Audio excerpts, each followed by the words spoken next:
Alrighty, we are here with Fran Maier, who's done many, many things in the business world, but most recently, founder, CEO of BabyQuip. Awesome, close to home company as a new parent. Oh, But really, right. Really? yeah. So really, really excited to talk with you all things that and beyond today. Fran, thank you so much for joining. How you doing today? Great, great. Better now that I know you're a customer. Or are you a Yeah. customer? We can't say this on the record. I'll say okay. Yeah, we'll say it on the record. Not yet, but that's because I just discovered your company. I think it would change how we do all our vacations. So we'll have to try you out next time. Okay, for sure. I'll send you a promo. Thank you, appreciate that. So before Baby Quip, have to start with Match.com. I'm someone who funny to say growing up. I knew about Match.com and Match Group forever, but when I moved to New York City, it was really the first time I'd used dating apps. And there was all the like Tinder and Bumble and Hinge, and I know many of those are still popular today. But I can't imagine working on like the first ever dating site back in the '90s. Can you take us to like the weird looks and laughs and questions you got in 1994? Oh my God. Well, we were inventing a new category, right? So we called it online matchmaking. Eventually it became online dating.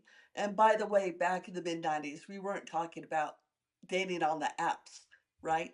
Apps weren't even a thing. In fact, we had to, I mean, I'm not sure if you'll get it. We had to deal with a 14.4 in a 28.8 environment. Do you know what I'm talking about? Uh, Though most people, I'll tell you, is that okay, is that pixel? That's pixels. no, it was baud rate. Most people were dialing up, okay? Mm. So, a few things that if you really try and put yourself back into 1995, and were you born yet? Yes, I was 92, so I was Okay. not quite ready to date yet, but No, not quite. Right. So, and you weren't a Match.com baby. Um, nope. so back then, most people didn't have digital cameras. Because most people were doing dial up, we had to have very light graphics. We didn't have photos. Okay. We only asked 5 questions when we first went out because we wanted to maximize the chances that somebody would match, but also, um, we didn't have a whole lot of room to ask a whole lot of questions. And a lot of the questions had to do with, how you looked, right? Now, I'm famous for this. I'll share it with you now. Have you ever had to put your weight in pounds on a dating app? No, no, No. I'm sure Well, that could that cause that all sorts of issues. that's because of me. Okay? I mean, we knew that we wanted to target women, and by targeting women, I knew that asking the weight question was a non-starter. That's Okay? that's brilliant. That's it. When you look at like Hinge today, and some of these apps have gotten so good with conversation starters. Can you imagine if there was a line there? So, how much do you weigh? Share your body metrics. Yeah, yeah, exactly. So we did Yeah. body type, which did well enough, and some have suggested I shouldn't have asked about men's height, that is a very sensitive thing, but, I could only do what I could do. And we also came up with a membership model. Now, to be clear, there were a lot of online personals back in 1990, but they just followed what the newspapers were doing. And they didn't have funding and they weren't targeting women and they didn't have somebody like me with a marketing background. So we very quickly became the number one. We were also so efficient that, and again, we were so early, which is sometimes a problem when you're too early in a market. I had to show that all my advertising spend paid out. Can you imagine for a social network essentially that's based on having critical mass that I had to pay out all my ad spend? And guess what? We did. I mean, Wha- you've got this look on your face like, what? Well, I have so many I mean, we could do, like, hours and hours about, Oh, we could, this and we gotta chapter of talk your about life, BabyQuip too. but I think yeah, well, a little bit, no. Yeah, we will, but the it's fascinating to me, like, you were so far ahead of the curve, like, when I was using dating apps in, like, the mid-2010s, like, I had started using them when I lived in New York City because that was, like it started to feel mainstream there, and before that, I was kinda like, "Ah, it's, like, a little strange, I don't know," and now it's like we get to the point so, like, my wife and I met at a wedding, and now when we meet people and they're like, "How do you meet?" They're like, "Oh, wow, you met the old school way. You met the traditional way." Like, now it's so common to meet your partner Oh, on yeah, no, apps like this. it really did start to change with Match in 1995, and now, I mean, I hear about the blowback against the apps and people hate them and so on, and I have 2 sons who are, still single, and I know they go on and off the apps, and I'm single, and I go on and off the apps, and it's just kind of the way it's done nowadays. I mean, we've been Match was accused, or online dating has been accused of, um, pol increasing polarization, increasing, income inequality, because fundamentally, with the apps, you tend to meet somebody who's more like you in terms of their socioeconomic education and political status. I mean, that's the truth. And maybe that makes for better marriages. I don't know. I haven't seen that research yet. I would bet that there's such a wide range. Like some people are very similar to each other and all those things and make a great match, and then other times it's the true like opposites attract. So Yeah. there's a whole world there. But either way, you've been a big help in helping find love for so many, and Thank you. you've literally created families and generations that would not exist if not for your technology. So that's got to be pretty rewarding. Yeah, it has been. So, on that note, let's go from couples and marriages to babies. So, real natural, skipped a few steps, but natural career arc there. And I think I think there's we 20 years in between. Yes. just skipped a Which couple makes decades, but yeah. but I really, really want to talk about BabyQuip because this is something that when I found out about your company, it was such like a relief just thinking about it because at the time of this recording, our daughter Jamie is about 8.5 months old, and we thought it was important to get some travels under our belt with her early on. So we've done some trips to visit the grandparents in Florida and some weddings. So we've done a few flights with her or back and forth, and I think the biggest stressor when traveling, and my wife Dana is unbelievable with this, but like getting together the list of like packing of all her clothes, all of the strollers and pack and play and diapers and all that stuff. And it's just such an endless list that it literally, when you become new parents, it like doubles or triples your time to prepare for anything.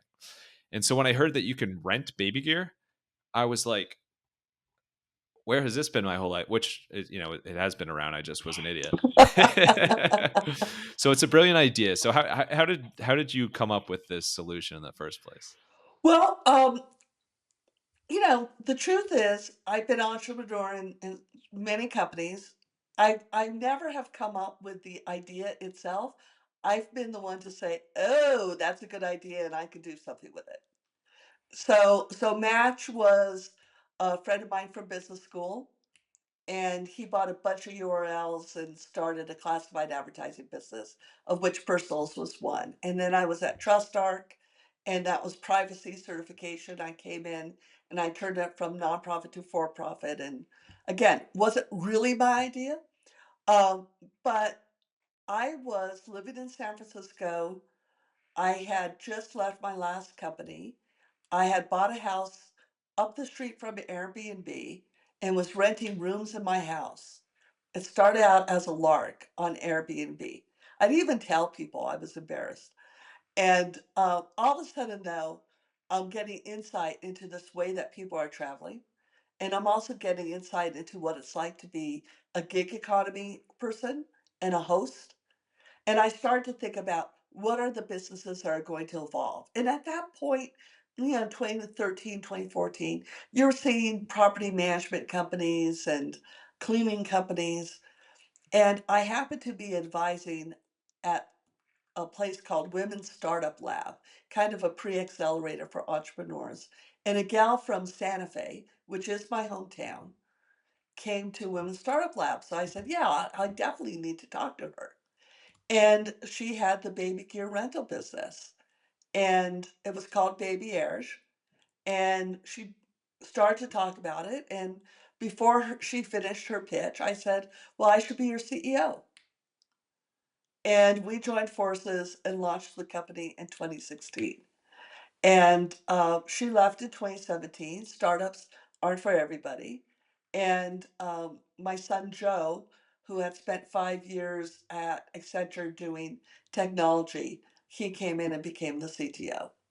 So that's how it started. But I really, do you ever watch American Idol, I or used have to you? used to growing up. My brother and mom were big fans of it, so Okay. I know the early years. You know all those All big right, names. that's fine. And you know how sometimes they'd say, good song choice for you or bad song choice.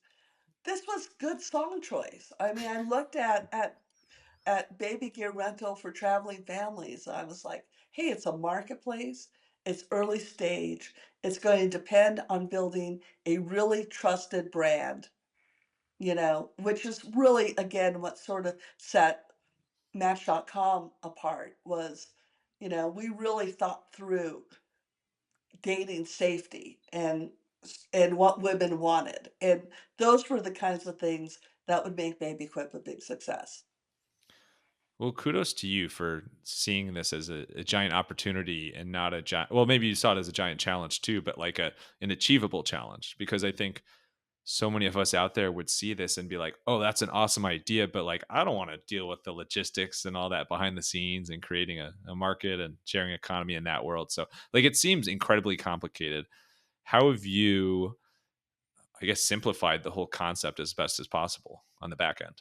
Well, first of all, and I say this to entrepreneurs all the time, you can get very, very overwhelmed by everything that has to happen. And the key thing is don't worry about tomorrow's problem today, you know? And when we first started out, okay, for me, because I knew I'd have to put some money into it, not to mention time, I wanted to see how hard was it to get supply and how hard was it to get demand. Simple question. So let's open a few markets. Let's see what happens. It sort of reminds me as when I was a kid, I'd throw the ball down the playground and see what would happen. You know? Ball business, same thing. Yeah. Yeah, same thing, right? Just see what would happen. And what we found is as there was pent-up demand. As soon as we put supply in a market, there was pent-up demand. I think the other thing that we recognized is moms were looking for gig economy jobs they could do with their kids. Mm. Okay. And that used their particular skill set. So, at the beginning, getting supply was a big challenge, but over time, we kind of figured out what they needed in the back end, what controls they needed.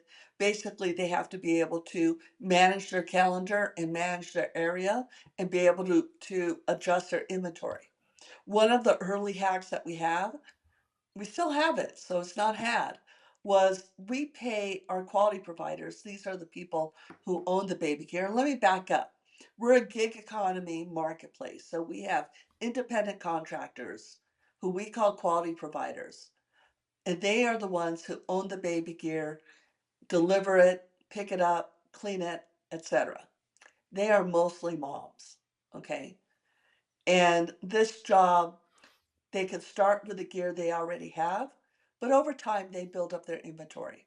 And the more inventory you have, the more orders you're going to have because you can supply the demand. So we knew that that was going to be an issue. And one of the things that we put in place early on, in fact, Carrie, the co-founder, came up with the idea, was pay them right away. Don't wait until the order is complete. Pay them right away. There's a little risk that they could take the money and run. But guess what? Moms don't do that. Okay? And that way they have the capital to go buy the gear. Now, that works for a lot of the gear. maybe doesn't work for a full-size crib or something fancy like a snoo. But, within a day or two, you can go to Target or Walmart or Amazon and get whatever you need. So that was a little growth hack that we had at the very beginning. Yeah, that's I mean, I think that's just like a no question. You have to have that. Like you have to take care of your people. And especially when it's like people that aren't I mean, I don't know what the employment status how that technically works out, but like those who, contribute in terms of and are thinking of it as more of like a gig thing. That's really nice to know that they I mean, they have that guaranteed money right away. How about on the as far as how do you like physically, well, I guess hypothetically, online created this gig economy. So, like, how do you how do you go out and kind of like pitch these moms, if you will, on this could be a great opportunity for you? Well, especially at the beginning, most of them came because they were customers. Hmm. And so they thought, hey, this is a good experience. I can make this work. And needless to say, they'd be traveling to, let's say, Los Angeles, but they'd be traveling from somewhere else. So at the beginning, our map of where we had markets was all over the place. And I remember a bunch of VCs telling me, or you should just focus on one market and get it right. I'm like, no, we're a travel brand. We've got to go wherever people are traveling. And guess what? People travel all over. I mean, we're recording during the shutdown, which may or may not end. But usually, May or may not during this recording. We'll never know. right, right. But right now, a lot of flights have been canceled and all that. It's killing me. I mean, come on. Yeah. Right before Thanksgiving, this is really kind of a bummer. But I mean, we'll have a fine year. But the point I'm making is, um, people travel all over in this country. I mean, I remember early on we saw that we had like a storm of orders in um, Eastern Washington State. And I'm like, what's in Eastern Washington State? Never heard of this place. Sure enough, there's this great resort. People go there all the time. And there's places like that all over the place. Middle of Oklahoma, certainly in New Mexico, you know. And it's kind of funny. And of course, the big markets, Hawaii, Los Angeles, New York, Florida, Florida, Florida. Really big. Your business is like it reminds me back in business school of like a business we'd analyze as a case study because like you have like a gold solution, but there's a lot of parts involved in making it work. And I think it's like there's some awesome different routes you could go down in terms of like do you keep it independent for the people that contribute to the equipment? Do you partner with others? And I know you guys have had a partnership with I think I'm saying it right. VRBO. It's not No, Verbo. they say Vrbo. Oh, they do? Okay. See, I heard on a different podcast, VRBO. I always thought it was Verbo, so I just made myself look like an Well, it idiot for used to be VRBO. Oh, okay. Well, now I'm just So further so we're making both myself right. look like an Yeah, IDIOT. so for the very beginning, I wanted to have hospitality um, partnerships. But I also knew that we would have to get to a certain point in our brand development, in our reach, in our capacity before we really could do that. And I've heard of so many startups like, we're going to get the partnership and that's how we're going to grow. And it's like, no, no, no, no, no. You got to build a brand. You got to build some customers. I mean, by the time we signed the deal with Vrbo, we were in 20,000 plus zip codes. We covered all the markets that they needed us to cover. You know, we had a mature trust and safety program. We had liability insurance. We had background checks. We had inventory management so we could pull recall. We didn't have those things 6, 7 years ago, right? I mean, and those things are also critical to a partnership, right? So it takes a while, but at this point too, especially for marketplace businesses, we absolutely dominate the category. And it would be very hard for anybody to come in and build the supply and build the trust and safety program and build the breadth of offerings that we have now. And so it's kind of exciting to be sitting here in a catbird seat. It is, and I keep wondering, like the terms cleanliness and safety have come up, and so I want to explore that route a little bit because I was wondering, like, like as new parents, like you want everything your baby touches to be as clean as possible. You want everything they look at to be as clean as possible. Yeah, there's no, I a get it. there's a couple dates I want to bring up that are kind of crazy dates. One today at the time of this recording is my wife and I's anniversary, so love you, Okay, Dana. But nice. I was just thinking of that because the date that you were on Shark Tank with BabyQuip was actually my birthday. And it was March 6th, 2020. Yep, not my birth year, but birthday. Yes. And that was, of course, crazy, crazy timing because you were on Shark Tank, and then like the Western world as we knew it, shut down like right after that. So Yeah. how did that whole experience like impact how you guys viewed cleanliness and sanitation, and kind of keeping that top of mind with customers? Yeah, so on that, from the very beginning, like I said, I knew trust was important to Match. I knew trust and safety was going to be important to BabyQuip. And we developed cleanliness standards and got during the pandemic sanitation standards and all of that. But like every marketplace, we have review systems, we have trading systems, and honestly, but when it comes right down to it, Max, these are moms serving other moms. We have served almost 400,000 orders, and I would say it's well less than 1% have we had issues with cleanliness, you know? And we have a 90 plus net promoter score. That's like world class, okay? Like Apple doesn't have a 90 net promoter score, right? Especially with them recalling their new design that didn't do as Oh, well. But I guess so. Okay, but yeah. maybe when we're as big as Apple, it'll be hard to have a 90 net promoter score.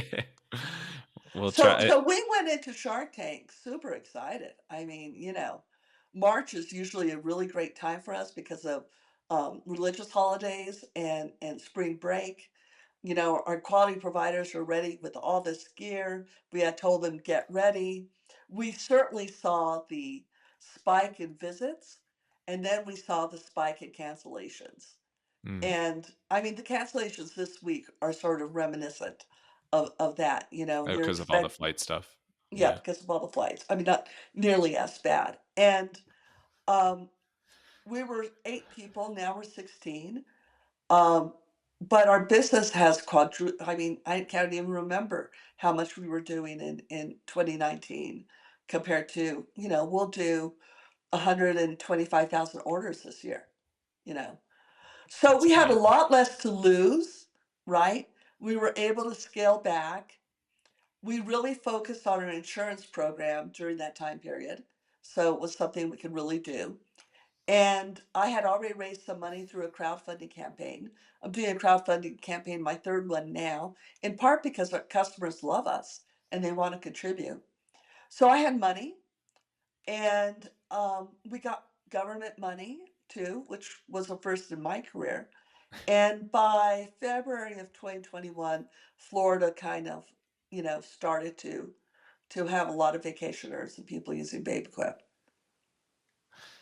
Yeah, I mean, you hear about businesses that have seasonality and are impacted by a lot of things, but I guess I never really realized it till this interview, like how big of how big of an impact travel and ability to travel has on your business. Oh yeah. And I think you're so like your best friend, you're basically a brand ambassador for every travel advisor and travel company and rental company out there because you guys are, two peas in a pod there.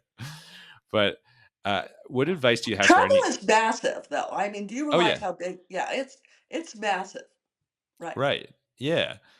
What advice do you have for any fellow business owner out there who like, and just dealing with the punches, like dealing with some of those macro factors that you can't control? Right. You can't control, so control what you can control. Like I said earlier, try not to get waylaid by all the things that could go wrong.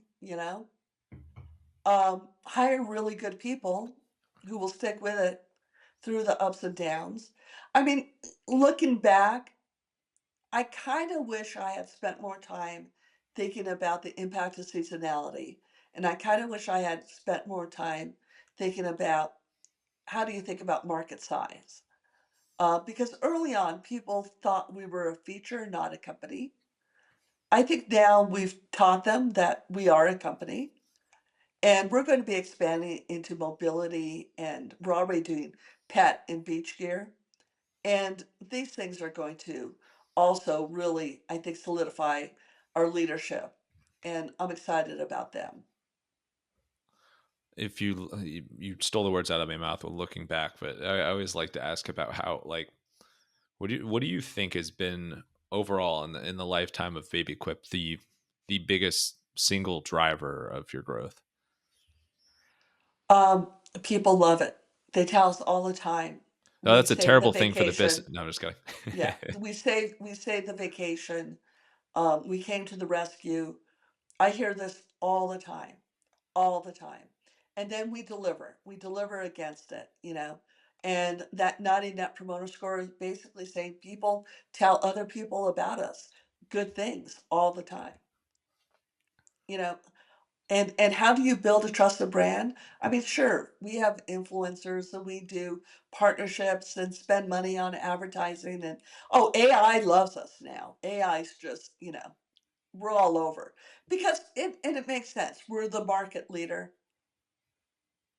AIs, they get their signal from our SEO and what people say and so on. So of course, it's fantastic. I'm not even paying them any money yet. Yeah, double, triple underline on that. Yeah. Okay. Yeah, So yeah. you've been, what do they call it? Answer engine optimization. You've been doing that well before AI was, nearly Right, as big as what it is now. You right. put in the groundwork there. Well, speaking of love, I want to dive into a little bit more some of the kind of compare and contrast some of those businesses, your businesses that we've talked about so far, because I think it's like obviously your target customer is so important no matter what business you're in. But it's really, really fascinating that you were, I guess, focused on single people. Like, is that what you would say the match target customer was? Oh, match? No, we were very specific. Yeah, how'd you describe it? We had Joanne. Joanne's about 28 or 29. She Shout probably out, my works mom's name is Joanne, by the way, so we got a lot in okay. common So she here. probably works in a tech company, and she's still single, and, I mean, this is who the target was in 1995, right? Yeah. And what does Joanne do? Well, yeah, maybe Joanne goes to the bars, but, she's really working hard. She's trying to build a career, you know, how do we make Joanne feel safe using Match? Our words, our three brand words back then were safe, anonymous. Anonymous was really important and fun. Put a fun factor into it too. Oh, yeah. Oh, that's perfect. So you And really for Baby Quip, it's um, millennial parents, probably working, new babies, want to have those Instagram moments, want to travel. It's important to them. They really value convenience. do you guys have a name? Is there a name like a Joanne No, no, for I this I age could have yet? made one up right now. What's your last name? Brandstetter, just call it Brandstetter. Flows as a first name. Oh, and Okay. and we have a secondary target for BabyQuip, grandparents. Oh, yeah? Grandparents are Oh, that's maybe huge. 20-25% of the business. Well, my mom, Joanne, and I quote, she's like, "I just wanna buy stuff for her." Like, they Oh, wanna I buy know, stuff, there's they want that. it. There's that. Okay, She'll cool. get So you over it by the time she gets to her 3rd grandchild or something like that. So that's really cool. So like you guys did, and this is even in early '90s. You had like a detailed, I guess, exploratory work of who is our avatar, who is our customer, like that. What can you share a little bit behind the scenes of like what's the process like for getting so exact with that? So, I had been working at Clorox company in brand management, Yeah. and really, the idea was identify the bullseye, and then you'll get people around that bullseye. we also knew who we were targeting in terms of Max, the guy, and I can't remember his name, and and Yeah, I think Max is great. You got me here. yeah, yeah, and the process was really kind of thinking about what is she caring about? What is their journey? How will she even find out about Match? I mean, early on in Match, we were doing affiliate marketing and spam, and we were doing all kinds of. We'd show up to movies. Now, for Match, it did make sense to focus on a geographic area. So at first, we were in the Bay Area, so we focused on the Bay Area. But it wasn't long before we were everywhere. It was kind of amazing. What's one of the Well, biggest both Match Oh, yeah, and go ahead. BabyQuip had a real problem that needed to be solved, you know? Or they solved a real problem, rather. Yeah, I think it's really hard to build a business without that piece there. Right. What is a big difference you've noticed so far in working with the Joanne target customer versus, the millennial parent or grandparent, for the baby space? Well, I think they're pretty similar. They're just a few years older, Yeah. and It's a good and way to and put it. probably a lot more frazzled. Mm. Yeah, what have you And noticed maybe and about, and and like I think that since the pandemic, family travel is even more important. I think the pandemic really told people that they were um we learned that travel can't be a nice to have, it's a must have. Yeah, I completely agree. So I think there's more intention about travel than when I was a young parent. I also think today's parents are, and I could tell you're probably like this, they're very specific about the kind of gear that they want, you know? Like my kids deal with the pack and play, you know? But like, and today's parents, like, my child does not sleep well in pack and play. I must have a snoo or must have a full-sized crib, Depends on right? the budget for the snoo, or, Yeah, I've heard right. of some I'm not gonna name it, but I know someone who's there's some big companies that, one of their benefits is giving a snoo for 6 months to, new parents. Oh I'm like, my "That's a pretty god. nice perk." It is a nice perk, but some Takes away families from your business, feel though. yeah, some families feel like it's, addictive, Hmm, and they're stuck, which is why it's great that we can offer snooze when yeah. families travel, because otherwise there's no way they can move the snoo around. Yeah. Well, for the record, we love to pack and play, and that it is fun, the evolution from, like, bassinet to crib and all that. But pack and plays on vacation have been like a lifesaver. Right. I think the need for sleep on vacation is something that we know new parents really care about. Totally. You need. It's almost like you got essentials on essentials there. We need to have vacations. It's super important, and we need to sleep, and we need to sleep on vacations. So this is a really, really important, fun area, and it's Yeah. easy to be energized by the work you're doing. Yeah. Great. All right. Well, let's switch it up with a couple quick, kind of more random, goofy segments. This is kind of more to get you know your personality as a founder in and out of the business. So the first one I call the unusual. So quirks, pet peeves, weird talents. Doesn't have to be tied to the business or any of your businesses at all, but weird, Um, weird talents. What is You can think of it as like a party trick, something you're really good at, but it really has no impact on the day to day. oh man, I can't tell it in public. Can you give us No, a I'm hint? kidding. And then Nothing that no. nasty. Um, That's oh, great. well, I mean, I just sold my last short-term vacation rental Mm. property. And for the first, since 2012, I've been doing vacation rentals, and I was super good at it and made lots of money. All my properties did very, very well. I was super host or premier host, and I probably was the Airbnb whisperer to a couple of dozen people. Oh, In other words, I helped them figure it out for themselves too. Yeah. oh, yeah. So I know that had I not done the internet, and that I probably would have been really good at real estate. you know, because Oh, because I have been really good at real estate. Who knew? right. Yeah, and there's so many all these I amazing recently platforms. picked up pickleball, so that's kind of fun. That's a good I one. don't think that's unusual anymore. Now it's now it's almost as common as dating apps. So Yeah, right. I should have invested in that. yeah, no one saw that one coming.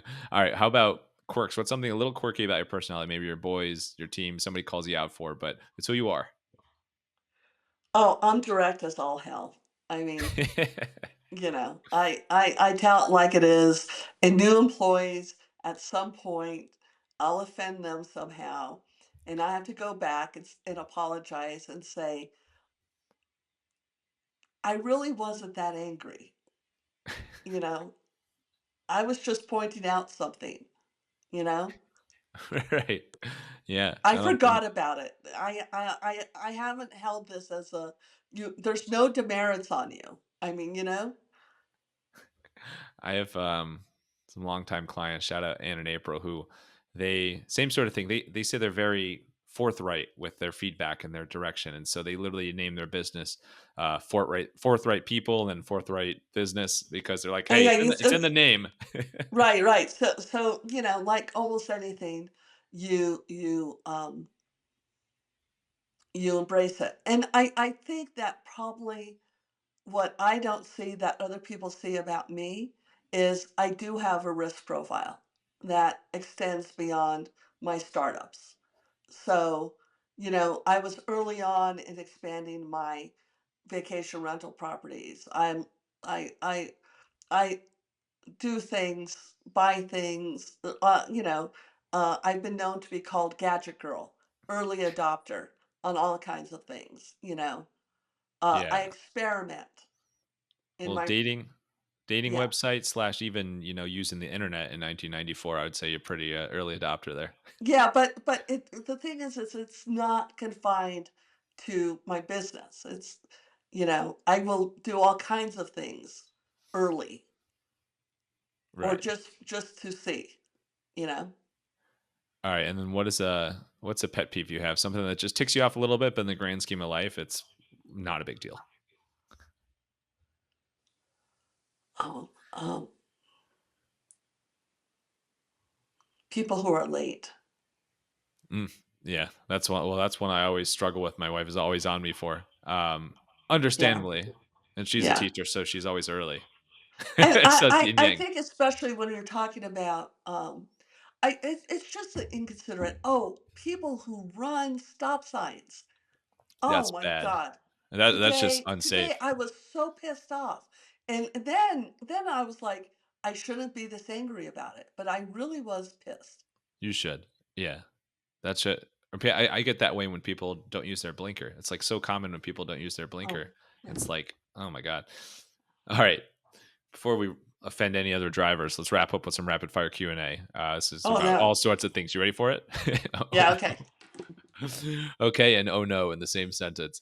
All right, let's get wild. So it's funny you mentioned your time at Clorox and joked that the target customer avatar is named Max because I saw that one of the brands you worked on is Hidden Valley Ranch, and I am a huge fan of Hidden Valley Ranch. So like you were spot on with the name Max. You should actually use the name Max there. But what's something about working on Hidden Valley Ranch that is kind of like a little fun fact most people don't know? Oh gosh, this is going back a long time. All the different kind of varieties of Hidden Valley Ranch. But I have a better one for you. Okay. So I also worked on Kingsford Charcoal, Mm. and which is mostly the Target's guys. And that actually this is a good story. So we were doing some market research on Matchlight, you know, which is kind of the instant. And Mm. what we found out is the guys who bought Matchlight also bought more automatic cameras, did a whole bunch of stuff because they didn't want to fuck up. Okay. No, you could They swear. didn't they didn't want to mess up. Okay. And so that led to a campaign called Just One Light, and we had this like animated figure. It was pretty fun. way back in the early '90s. So, Oh, I love this so inside that scoop. was just a good example of where understanding your target can really make a difference. Ranch and charcoal. Yeah, it's some Yeah. fun gigs you had there. I also saw during your time there that you were an ABM, assistant brand manager, which I started my career as a assistant Right. brand manager. So I always thought, we talked about it when I got to do some recruiting for them too. And we always talked about how like when you're an ABM or you're in brand management, it's almost like you're running your own mini business. And Oh yeah, no, it was a sure really enough, good experience. so Yeah. many ABMs turn out to be entrepreneurs one day, so really cool. But in addition to like the avatars and the customer insights that you shared, what's something that you learn, like a skill from being an ABM, that you still use today? Oh, I think it's the discipline about target and unique, who's your target and the unique selling proposition and all the different ways that you can really get to people. But between Clorox and Match, I did a stint at AAA, and that was and I was um, brand manager of membership for AAA in Northern California. And boy, did I learn membership and direct mail. And that turned out to be pretty good in the internet days too. Oh, totally. I mean, my parents started a business, a family business, the year I was born, and they still are rocking today.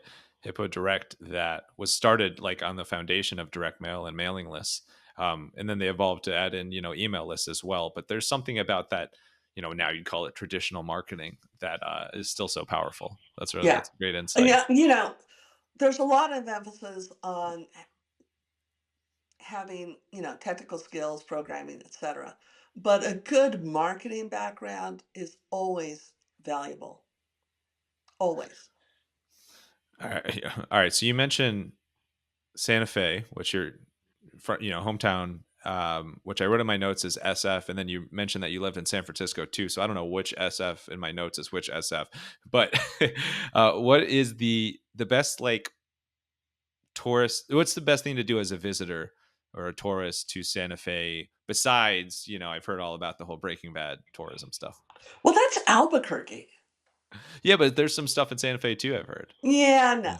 Yeah. Okay. I don't think Breaking Bad or Better Call Saul, they make Santa Fe look very chic. It is, but a little bit more than it actually is.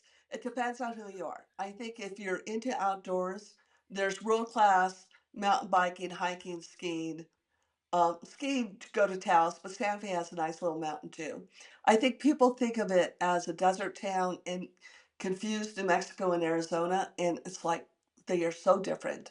Don't even do that. I mean, that's a pet peeve. I get crazy when people think New Mexico's Arizona.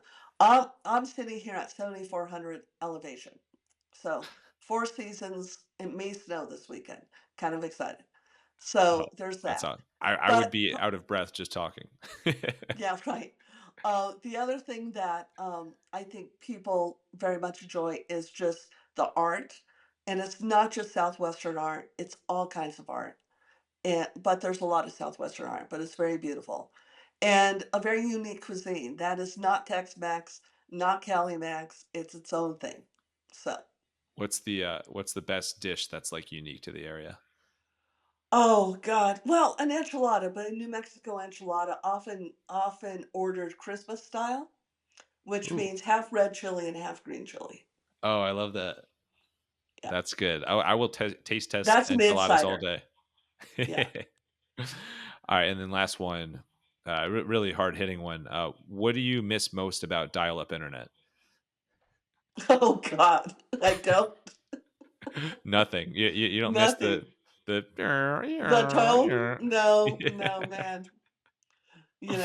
I mean, At least we've gotten a little ubiquitous. speedier in that Let me just aspect. tell you, I love ubiquitous high-speed wireless internet. Yes, give it to me all day long. Well, Fran, thank you so much. Just really appreciate your time and the businesses that you've created and are creating over the years, and problems you're solving. So thanks for helping out all the Maxes and Joannes and all the other avatars out there. So really appreciate you coming on. I know if people want to check out BabyQuip, they can do so at babyquip.com. That's babyquip.com, which I think I spelled something right for once. And where's the best place if they want to connect with you online, Fran, or anywhere else you want to shout out? They could find me on LinkedIn, Fran Maier, Maier. Perfect. Awesome. Last thing. Stage is yours. It's just final thoughts. It could be a quote or words to live by. Whatever you want. Take us home here. Live well. Bring on the bongos.